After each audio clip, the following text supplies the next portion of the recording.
JTV Bharat. नमस्कार दर्शकों, मैं लक्ष्मी पांचाल स्वागत करती हूं आपका JTV भारत में। आइए रुक करते हैं आज के मुख्य समाचारों की ओर। स्वर्गीय देवव्रत सिंह के पुत्र आर्यव्रत एवं पुत्री शताक्षी का अपने ही सौतेली मां विभा सिंह पर गंभीर आरोप। प्रेस कॉन्फ्रेंस के माध्यम से प्रशासन से लगाई न्याय और सुरक्षा की मांग। देवव्रत की संदिग्ध मौत उलझती जा रही है।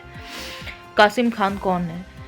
राजनांदगांव में हेमंत वर्मा खेरागढ़ की सियासत में देवव्रत की संदिग्ध परिस्थिति में मौत से उपजे सवाल के बीच रोज रोज नए खुलासे हो रहे हैं। हाल ही में श्री देवव्रत सिंह के कुछ इम्पोर्टेंट दस्तावेज एवं वीडियो क्लिप वायरल हुआ है, जिसने इस बात को बल दिया है कि क्या उनकी दूसरी पत्नी उसे इस कदर परेशान कर दिया था कि वह अत्यधिक डिप्रेशन में आकर अपनी जान गंवा बैठे।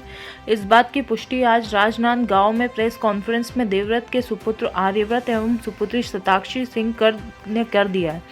प्रेस कॉन्फ्रेंस के माध्यम से विभा सिंह के द्वारा उनके पिता एवं खुद को अत्यधिक परेशान प्रताड़ित करने का आरोप लगाया गया।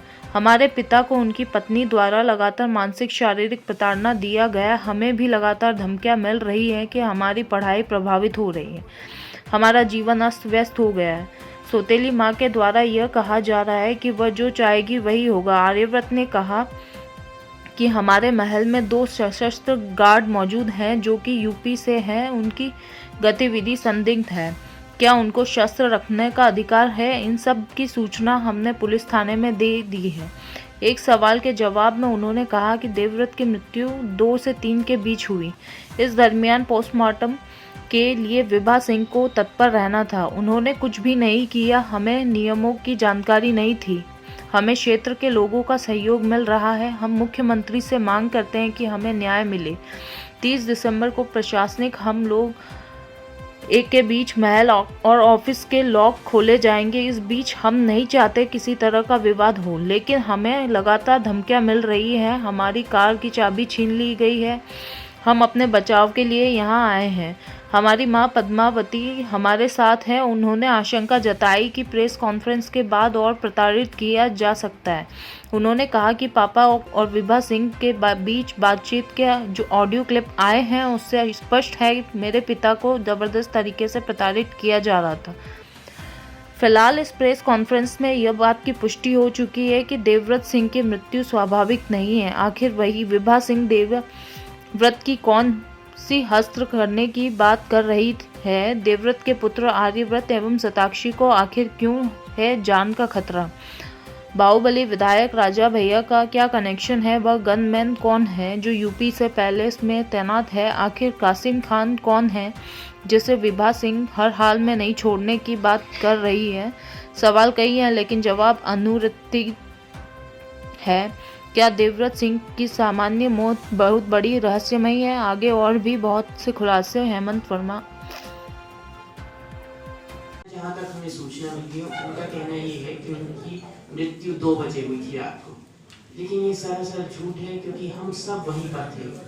लगभग 2:30 बजे के आसपास उन्होंने हमें बोला होगा कि चलो चलो मुझे अटैक आ रहा है, मुझे हॉस्पिटल ले चलो। ये उनके शब्द थे और फिर हम लोग तुरंत हॉस्पिटल के लिए निकले बिना कुछ सोचे समझे। बस हमने जल्दी से गाड़ी निकाली। फिर 2:45 के 2:30 के बाद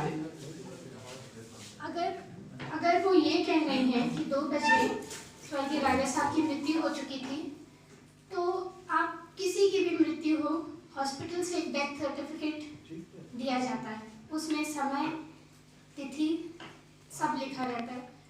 तो अगर वो ये कह रही हैं कि उनकी मृत्यु उतने बजे हुई है तो वो गलत है, सरासर झूठ कह रही हैं।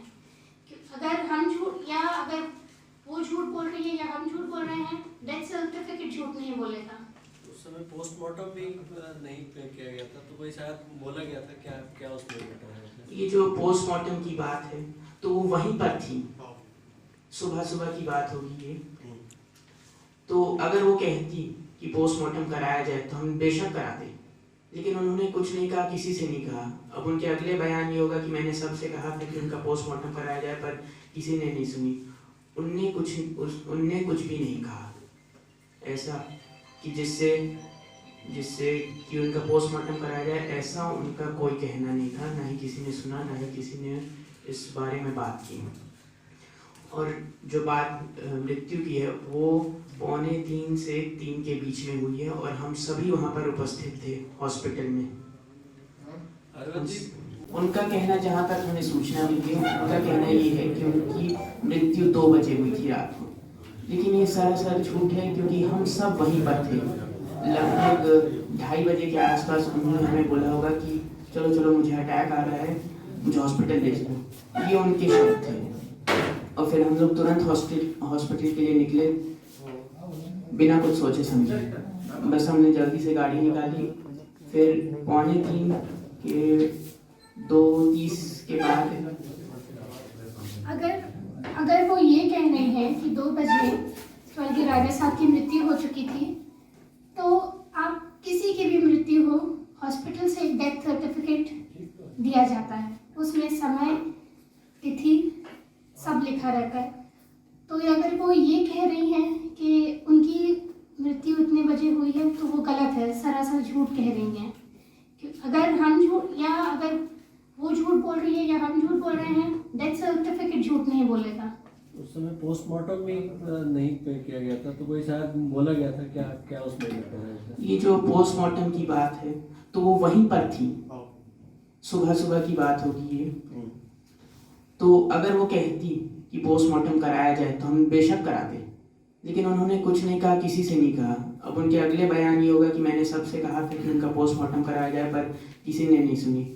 उनने कुछ भी नहीं कहा ऐसा कि जिससे कि उनका पोस्टमार्टम कराया जाए, ऐसा उनका कोई कहना नहीं था। ना ही किसी ने सुना, ना ही किसी ने इस बारे में बात की। और जो बात मृत्यु की है वो 2:45 से 3 के बीच में हुई है और हम सभी वहाँ पर उपस्थित थे हॉस्पिटल में।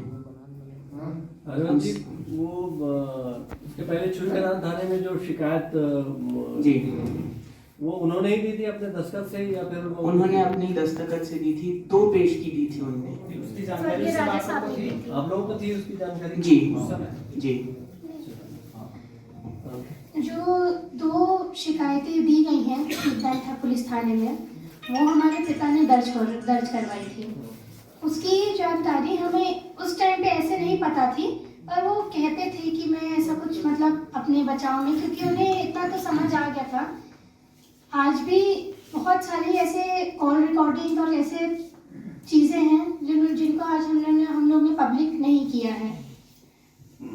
तो पापा खुद कहते थे कि मैं ऐसा मतलब उन्होंने ऐसा कम्प्लीटली तो नहीं बोला था कि ये मैंने कर चुका है, ये किया है, पर बाद में जहाँ तक कि जो उनके लोग हैं, उस श्रीदान के जो लोग हैं, खैरागढ़ के जो लोग हैं, उन्हें कहीं ना कहीं ये जानकारी थी, तो उन्होंने उस चीज़ के बारे में पता करवाया, फिर उसको पेश करवाया गया सामने में। आपकी माता जी के